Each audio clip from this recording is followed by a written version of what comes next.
Indépendance. La parole est à Monsieur Jacques Krabal. Ma question s'adresse à Monsieur le ministre du Redressement productif. Comme le rappelait le président de la République dans son intervention télévisée, le gouvernement met en œuvre des mesures pour renforcer l'attractivité de la France, la compétitivité des entreprises, la croissance et freiner les délocalisations vers des pays pratiquant le dumping social et fiscal. Mais la bataille pour l'emploi et contre le chômage doit aussi se gagner en luttant contre les délocalisations interrégionales.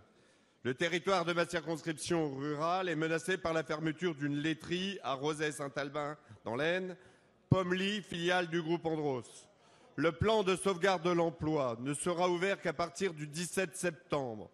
Mais il faut dès à présent évoquer le sort des 100 salariés, qui ne sont hélas pas les seuls, menacés, inquiets de leur possible reclassement à plus de 200 km de chez eux. Andros fait des bénéfices, l'usine Pommery aussi.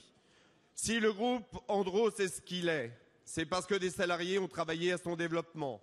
Les collectivités locales et les pouvoirs publics ont mis en place des infrastructures et des services pour répondre au développement de l'usine. Monsieur le ministre, en toute chose, il faut considérer la fin. C'est ce qu'écrivait Jean de La Fontaine, fabuliste né à Château-Thierry, dans sa fable « Le renard et le bouc ». C'est ce que, pour nous, devons prendre en compte aujourd'hui. J'aimerais, Monsieur le ministre, connaître votre position sur ces groupes qui restructurent, qui délocalisent leurs activités, détruisent de l'emploi et souvent pour améliorer la rétribution de leurs actionnaires. En ce qui concerne les aides publiques à l'investissement des entreprises, elles sont souvent de véritables éléments de concurrence entre les collectivités. Peut-on avoir un véritable contrôle de ces aides pour qu'elles garantissent la création d'emplois pérennes? Dans le cas de transfert d'activité, de déplacement des salariés, ne devrions-nous pas renforcer le cadre législatif afin de maintenir une activité équivalente? La parole est à Monsieur Arnaud Montebourg, ministre du Redressement productif. Monsieur le Président, Mesdames et Messieurs les députés, Monsieur le député Jacques Krabal, s'il vous plaît. Vous avez raison de dire que se développe un phénomène que nous constatons sur les territoires dans notre pays de délocalisation entre plusieurs régions.